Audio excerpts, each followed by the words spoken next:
Jagadamba Steel presents Nepal Nirman 2072. IT partner World Link.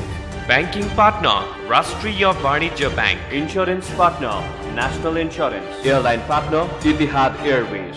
Hospitality partner Hyatt Regency Kathmandu. Liquor partner Johnny Walker. Beverage partner Pepsi. Digital partner Imaging. Panel sponsors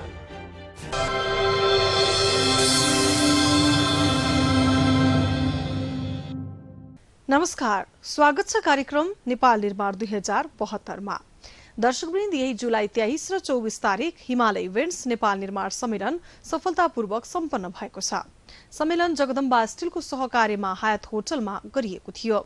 सम्मेलनमा भएको छलफलको निचोडलाई हामीले television कार्यक्रमको रूपमा प्रस्तुत गरिरहेका छौं। विभिन्न 8 प्यानलमा विज्ञहरूबीच छलफल चलाइएको थियो। आजको कार्यक्रममा हामी छलफलको अन्तिम प्यानल डिजास्टर म्यानेजमेन्टको विचार मन्थनलाई प्रस्तुत गर्नेछौं। यो वर्षको सुरुमै मुलुकले भूकम्पको विनाश खेप्नु पर्यो। देशका सबै पक्ष भूकम्पको विनाशबाट अछुतो रहेनन्। हामीले भूकम्पले निम्ति आएको विनाशबाट मुलुकलाई बौराउनु छ। योजनाबद्ध पुनर्निर्माण अभियान थाल्नु छ। विनाशपछिको विकासको आशालाई सार्थक तुल्याउनु छ। यसलाई नै मध्यनजर गर्दै यो पटक आयोजित सम्मेलनमा डिजास्टर म्यानेजमेन्ट प्यानल राखिएको थियो। यसमा सहजकर्ताको भूमिका निभाउनु भएको थियो अनहेबिटेटका प्रोग्राम हेड पद्मसुन्दर जोशीले। छलफलमा युनेस्कोका कन्ट्री रिप्रेजेन्टेटिभ क्रिस्टियन म्यानहट, नेस्टका deputy executive director doctor Ramesh कोरागाई, युएनएफपीका country representative Giulia Vallese, 3S इन्डियाका एमडी राजीव खेर सहभागी हुनुभएको थियो। अब कार्यक्रमको छलफलतर्फ लागौं। I'd like to welcome you all in this program, in this the last session of this discussion, disaster management. So this completes our team here. Well, we are almost 3 months after the disaster, and this is a very good opportunity discussing about disaster management, what happened during the disaster, in the post-disaster situation, and how we can go ahead with the coming challenges. So let me start with Mr. Manhart first. You know, when you see the PDNA report, almost 19 billion of Nepalese rupees has been calculated as the damage in culture and heritage, particularly heritage buildings. When we say heritage buildings, it has considered all the temples, all the monuments for which we are so much proud of. And when we say the heritage, certainly we also include the private houses, the heritage houses. In Kathmandu alone, there are more than 52 settlements, small settlements, where these heritage houses has been damaged. And we'd like to learn more about how the things that the post-disaster activities, particularly in the conservation, in the rebuilding of the heritage, are ongoing in Nepal, and what are with your experience, what are the suggestions that we would like to discuss here, Mr. Menard? Yeah, thank you very much for giving me the floor, and thank you very much to be still here, even with the delay we have.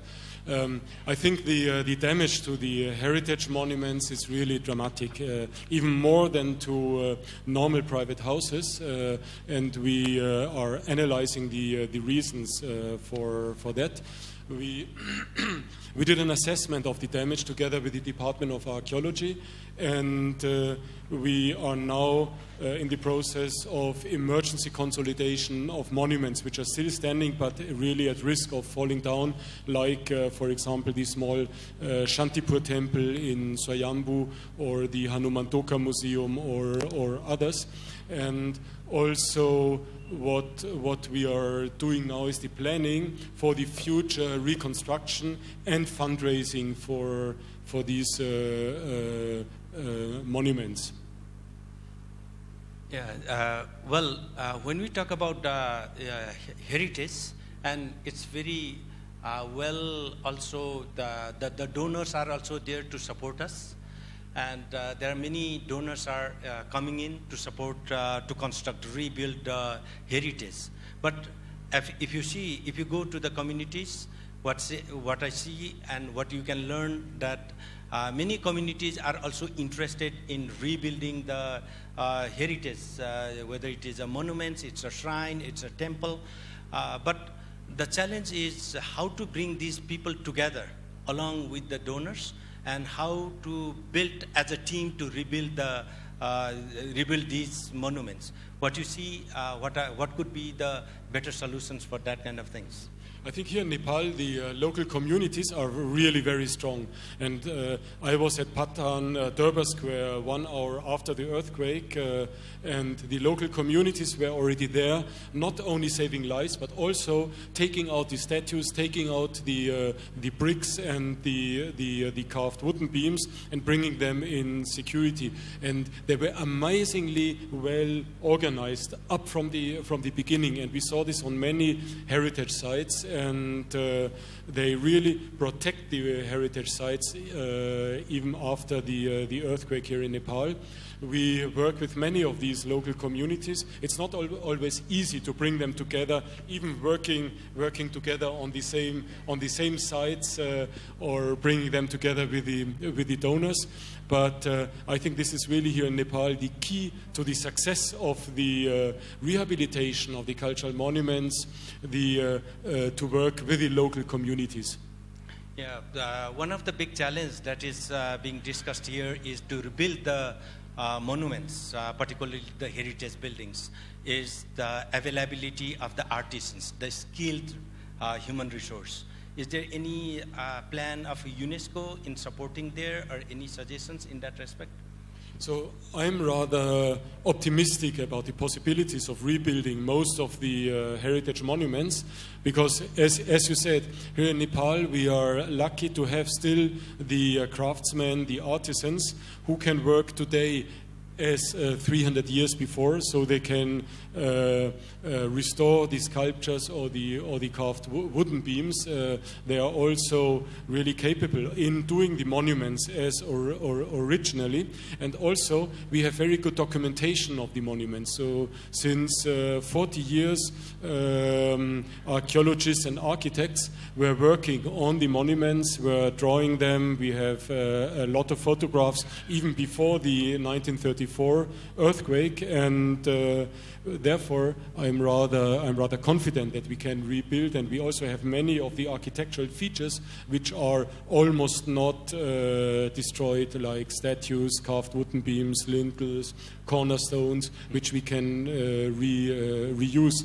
And we have definitely to use the craftsmen and to train also young people, because these professions of crafts here in Nepal, they are linked to the castes, and sometimes the sons of the craftsmen do not want to learn these crafts anymore. So I think we have to strengthen the image of these crafts as well, and bring more people in to be trained. Yeah, thank you very much. Let me go to the another important speaker here, Dr. Ramesh Guragai. As you know, one of the major impact of this disaster is in the housing sector.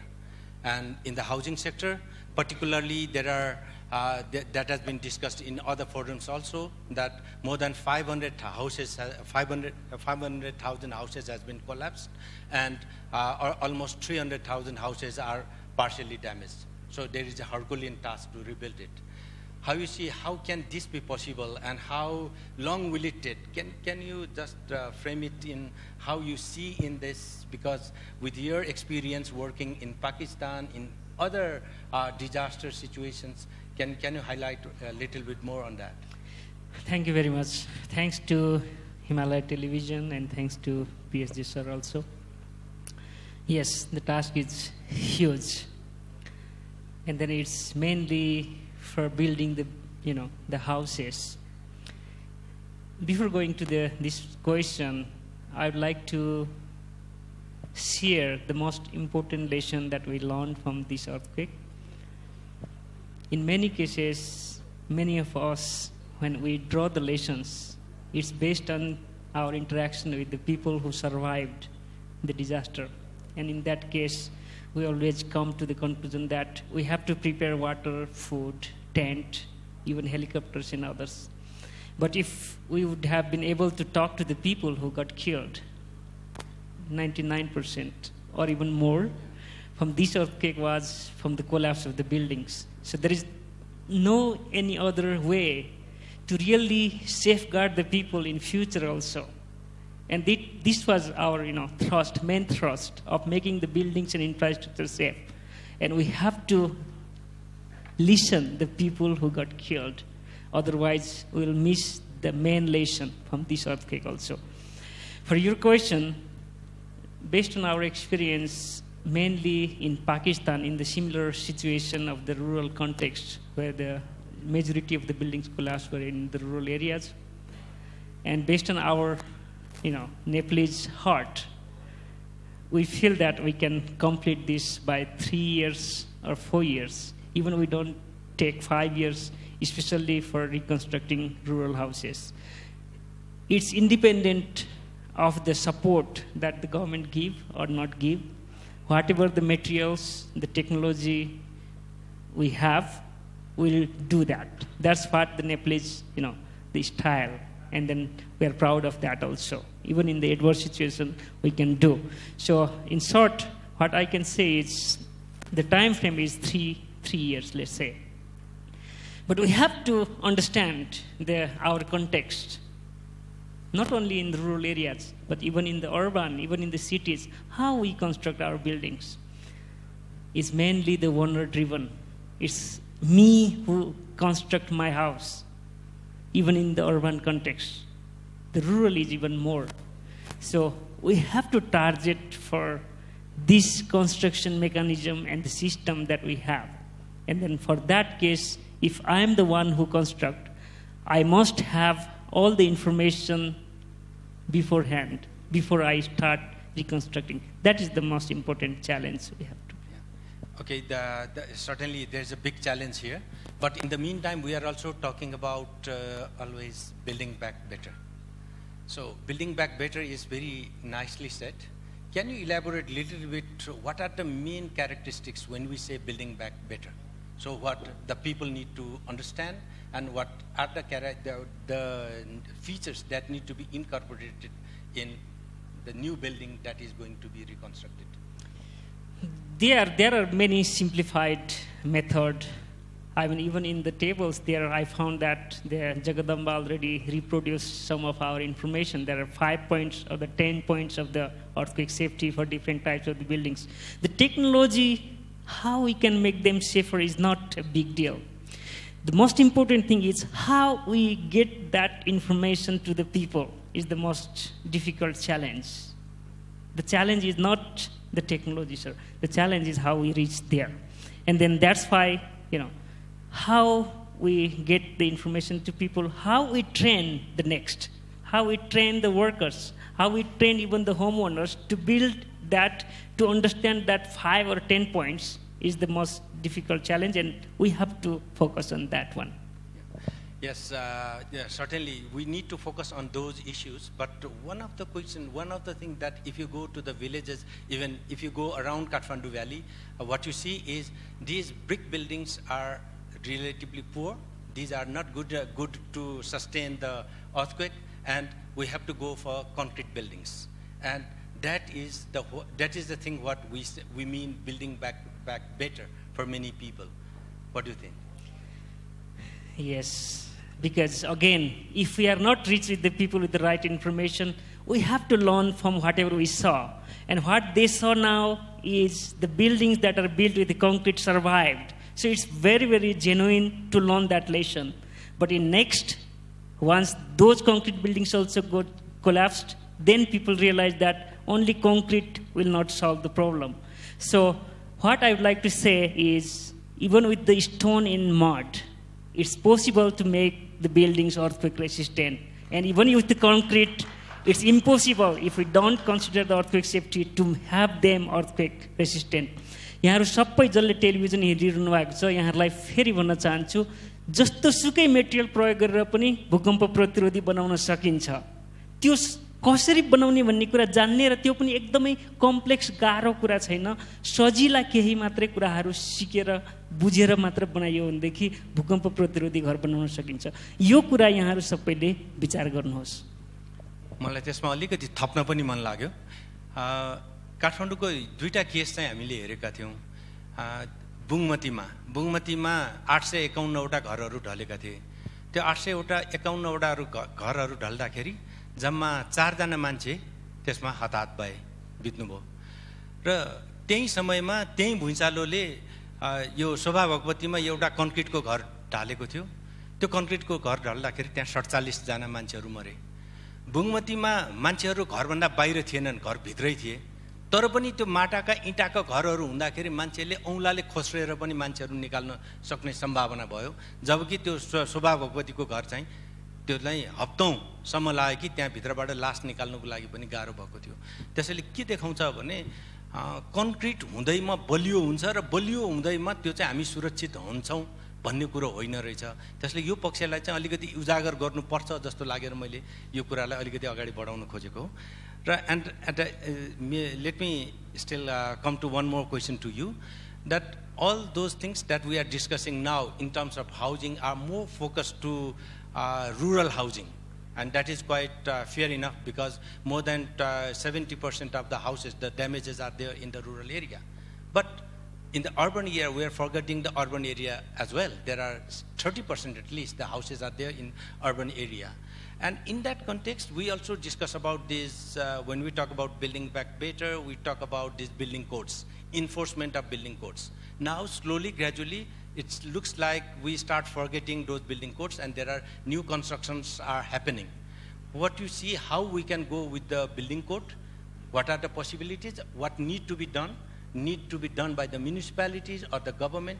Do you have any suggestions in that respect? Yeah, for the building code implementation, together with the Department of Urban Development and Building Construction, we are in the process of implementing it in many cities. So based on our experience, 3 things are prominent. The first, we simulate that to the building structure itself.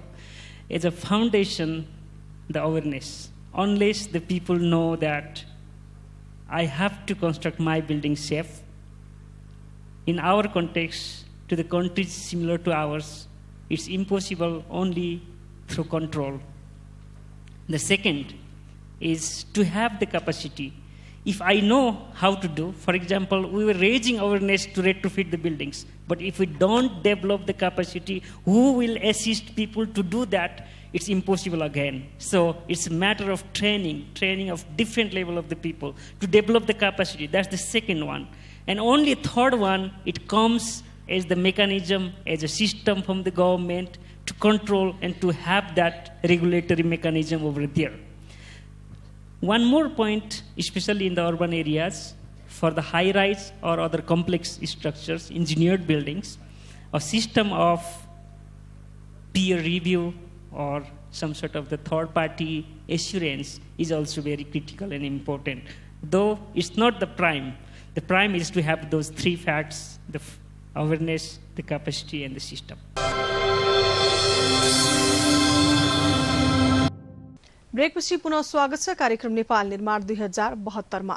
सरकारवाला सबै पक्षको उपस्थितिमा नेपाल निर्माणको सूत्र पहिल्याउने प्रयास गरिएको थियो। नेपाल निर्माण सम्मेलनमा आफ्नो क्षेत्रमा विशिष्ट योगदान पुर्याएका तथा उदाहरणीय उचाइ हासिल गरेका व्यक्तित्वहरूसँग गरिएको अन्तर्क्रिया रूपी मन्थनबाट विकासका सम्भाव्यता खोज्ने प्रयास गरिएको थियो। अब फेरि हामी डिजास्टर म्यानेजमेन्टको छलफल जोड्दैछौं।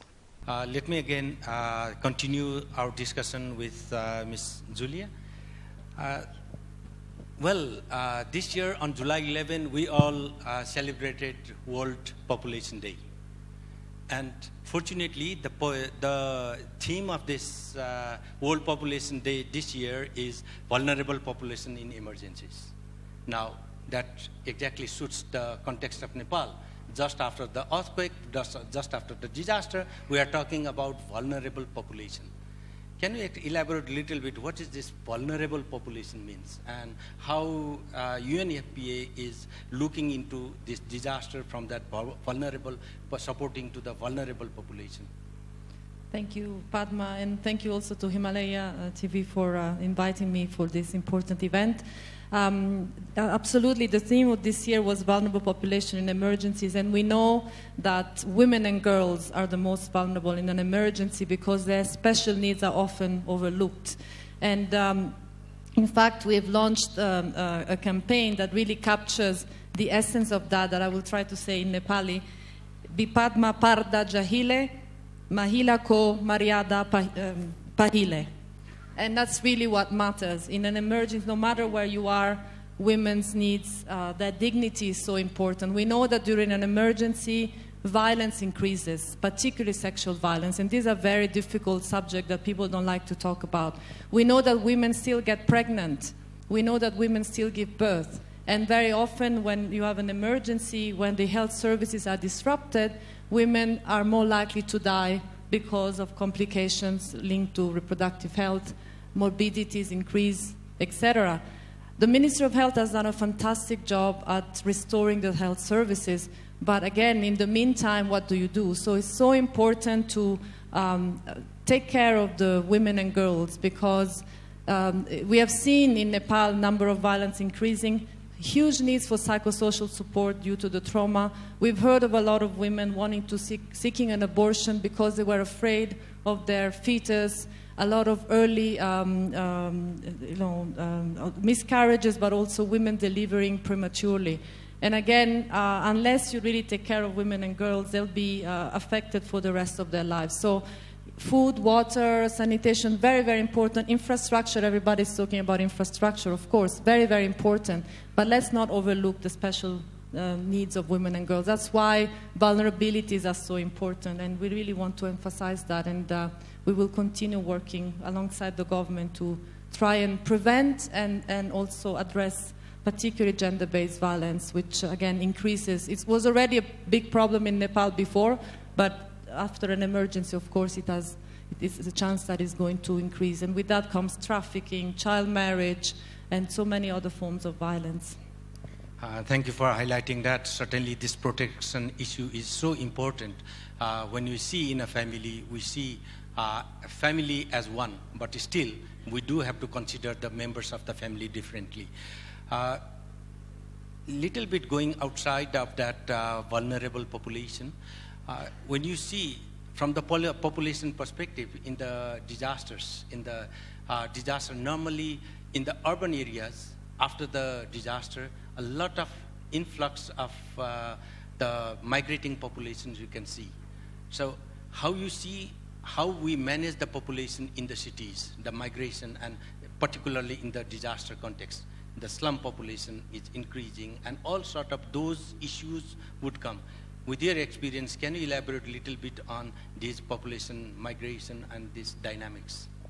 Yeah, population dynamics, of course, is very important at all times, but particularly during an emergency. And in fact, we are supporting now a socio-demographic study under the leadership of MPC that is going to exactly look into these factors and how the disaster has affected different population dynamics. And migration, of course, comes into play very much so.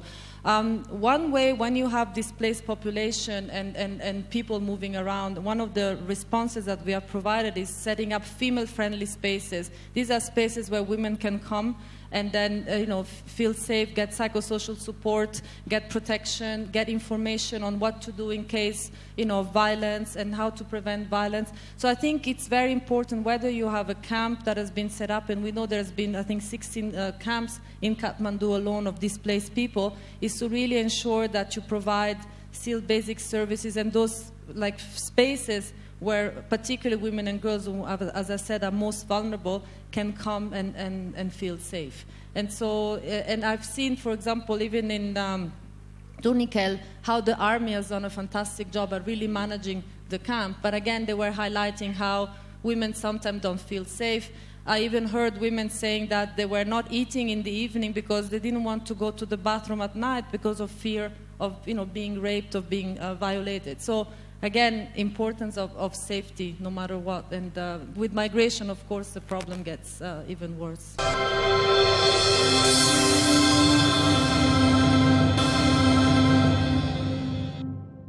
फेरि पनि यहाँहरूलाई स्वागत छ नेपाल निर्माण 2072 मा।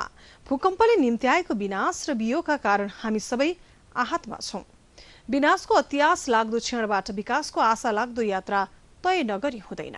संकटलाई सामर्थ्यमा बदल्ने उपाय खोज्नकै लागि disaster management प्यानलमा हामीले बहस चलाएका हौं।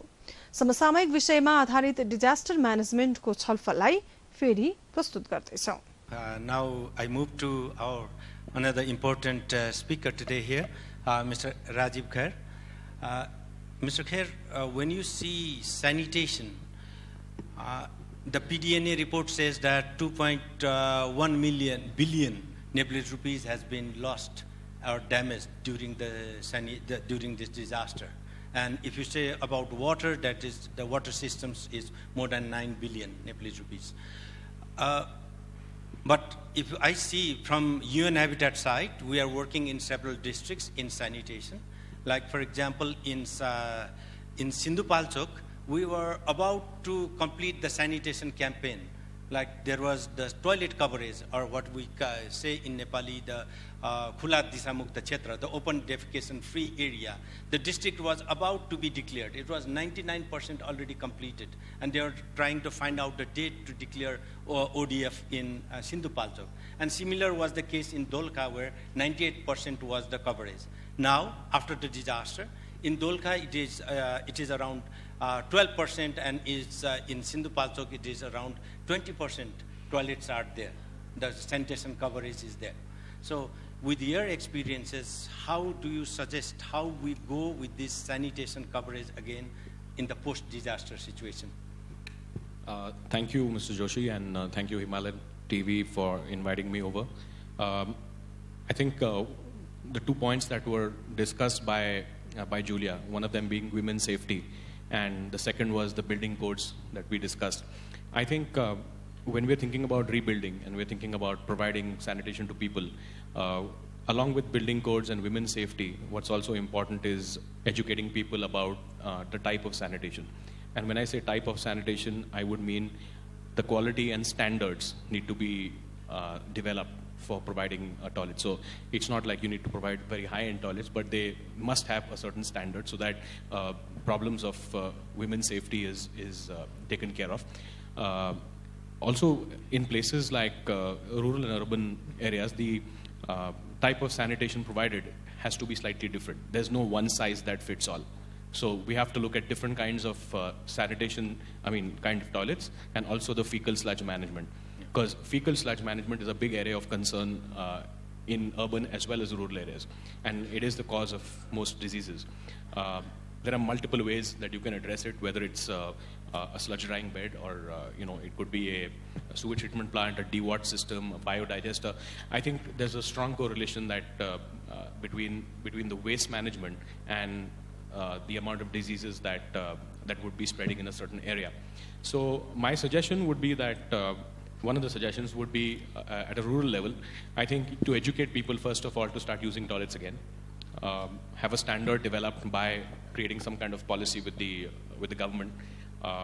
The second thing would be form a solid fecal sludge management process locally with private entities, whether it's at an urban level or rural level.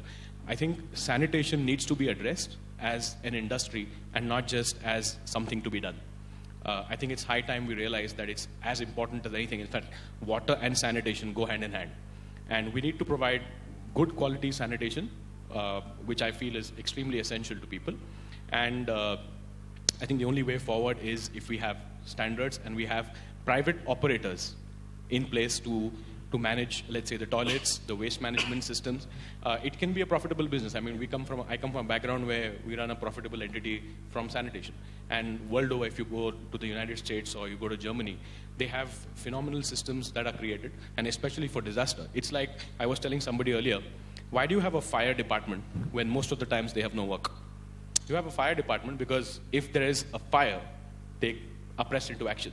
Similarly, if you have, let's say, portable sanitation in a city of a size of Kathmandu, for example, or Pokhara, you need to have a certain number of toilets dedicated so that if there's a calamity of this size, they need to be pressed into immediate action, not just for the people who've been affected, but also the people who are coming to help the people who've been affected. Because if they fall sick, then the whole the entire rehabilitation system goes for a toss. So that's what I feel strongly about. Thank you.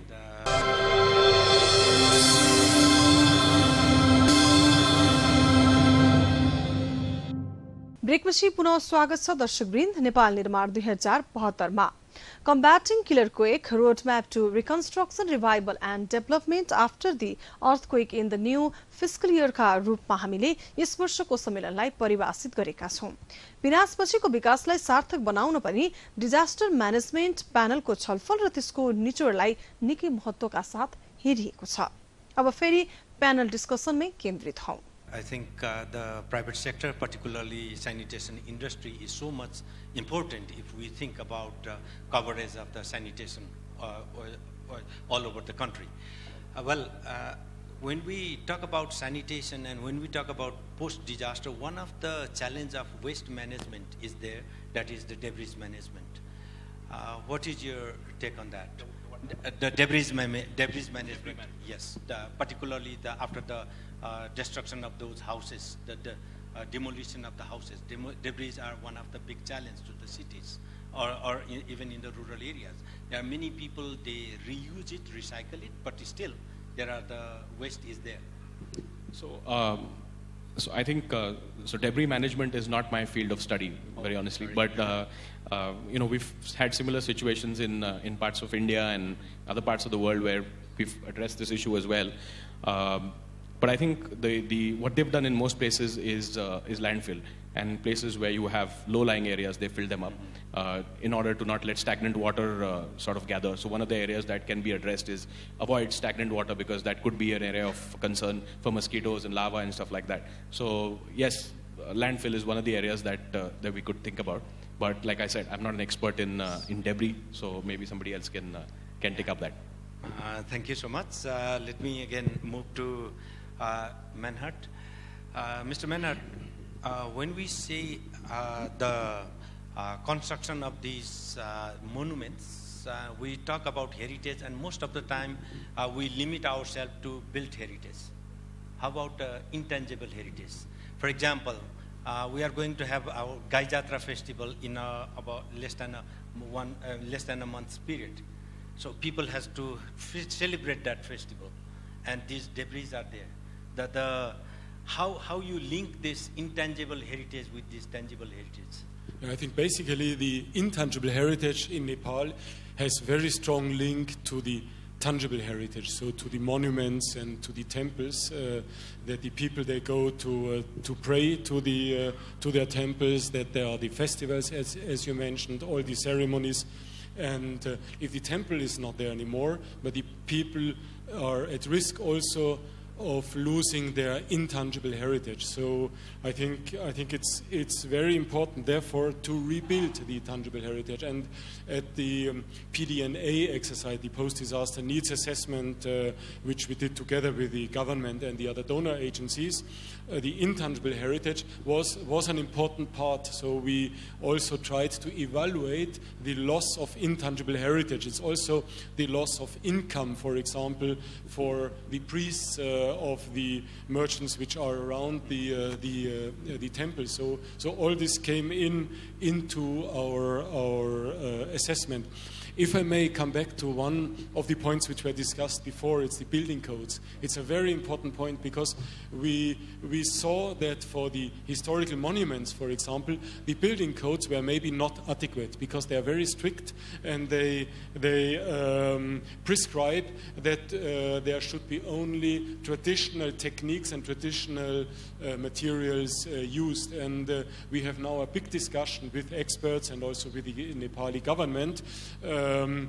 What should be the best method to rebuild the temples?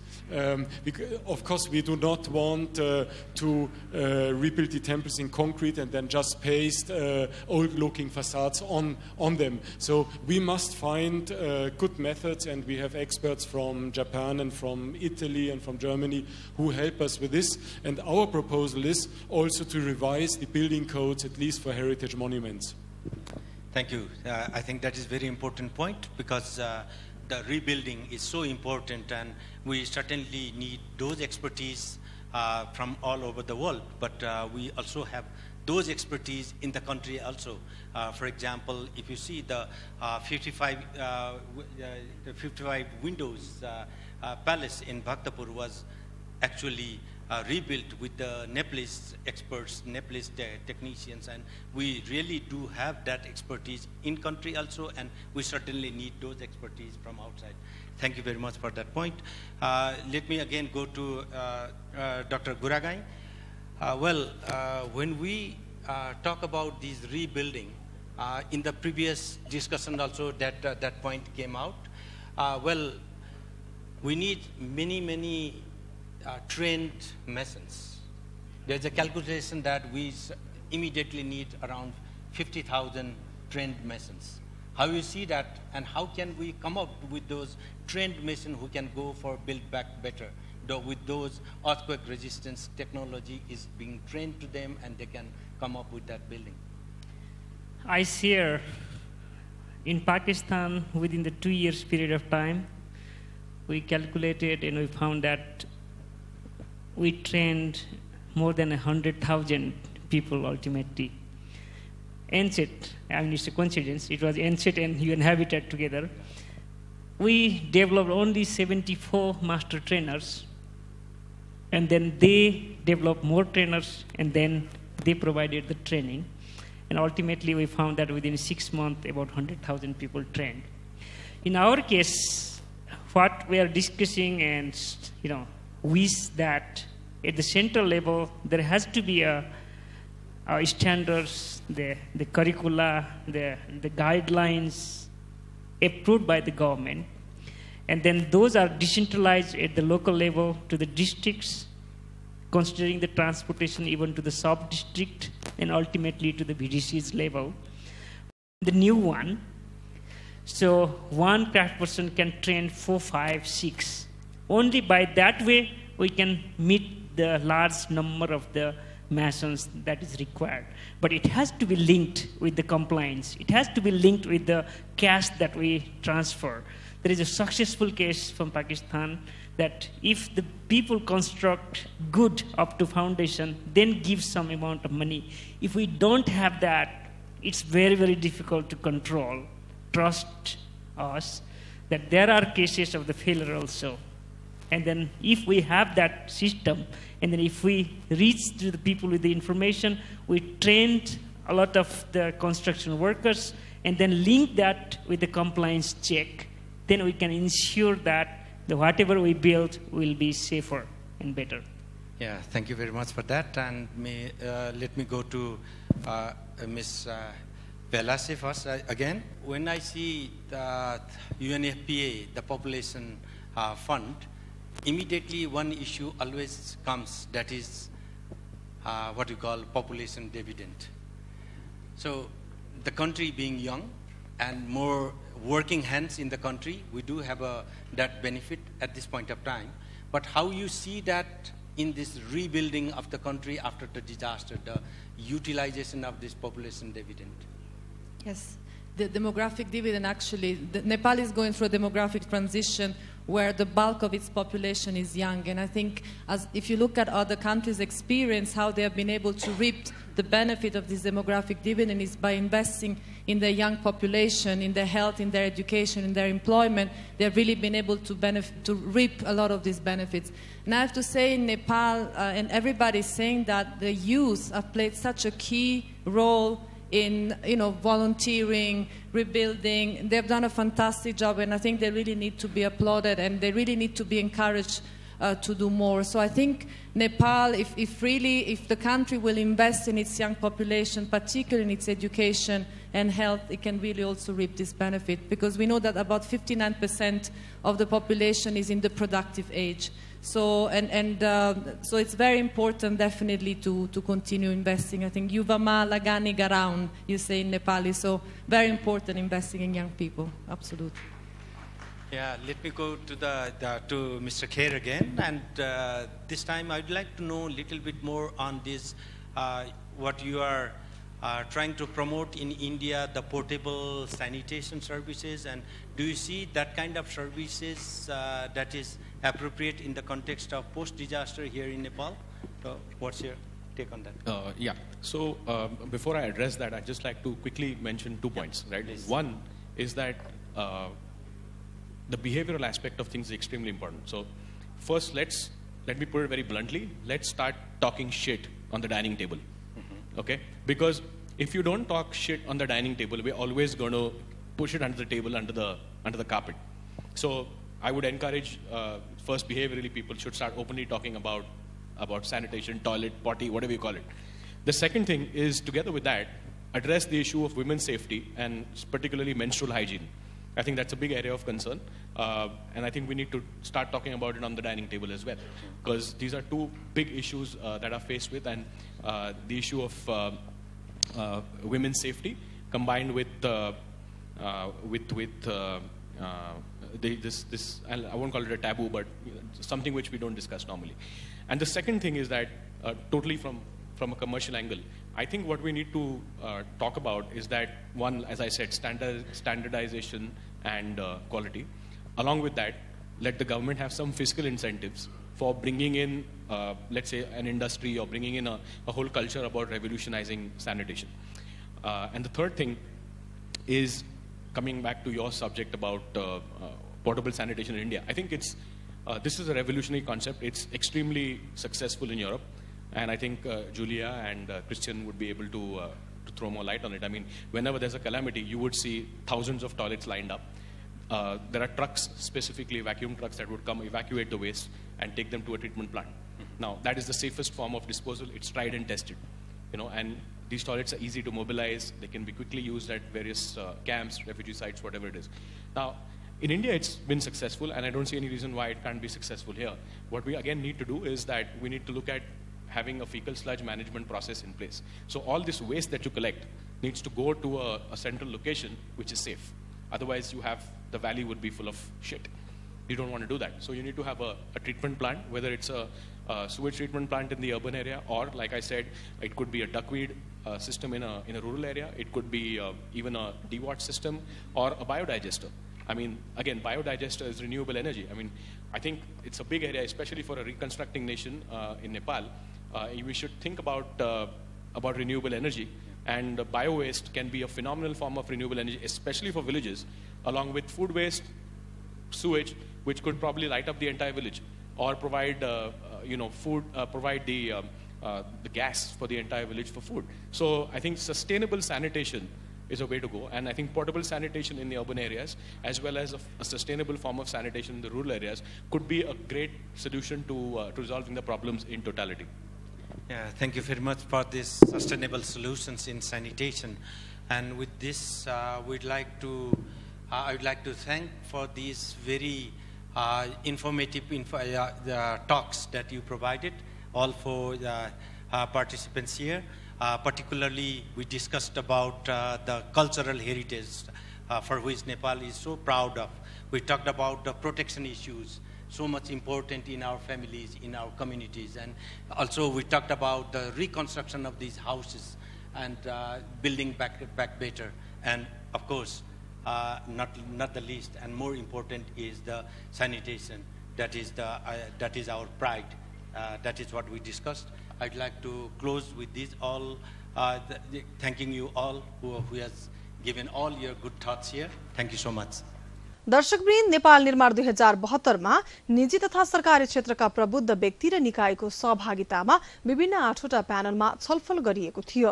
फरक panel अन्तर्गत फरक सहजकर्ताले छलफललाई अगाडि बढाउन मद्दत गर्नुभएको थियो। आफ्नो क्षेत्रमा विशिष्ट योगदान पुर्याएका तथा उदाहरणीय उचाइ हासिल गरेका व्यक्तित्वहरूसँग गरिएको अन्तर्क्रिया रूपी मन्थनबाट विकासको सम्भाव्यता खोजी गरिएको थियो।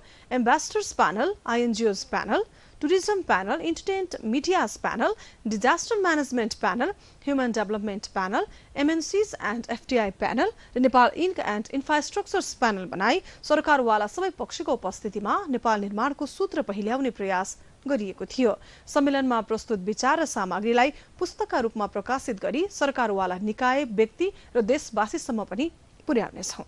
अब भोलिको कार्यक्रममा हामी प्यानल छलफल सकिए पश्चात औपचारिक रूपमा कार्यक्रम समापन गर्दा विज्ञहरूले राखेको विचार र कार्यक्रमको निष्कर्ष लिएर आउनेछौं। आजलाई बिदा दिनुहोस्। नमस्ते।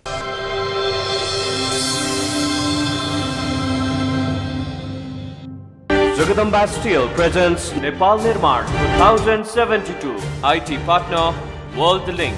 Banking partner Rashtriya Varnijya Bank. Insurance partner National Insurance. Airline partner Etihad Airways. Hospitality partner Hyatt Regency Kathmandu. Liquor partner Johnny Walker. Beverage partner Pepsi. Digital partner Imaging. Panel sponsors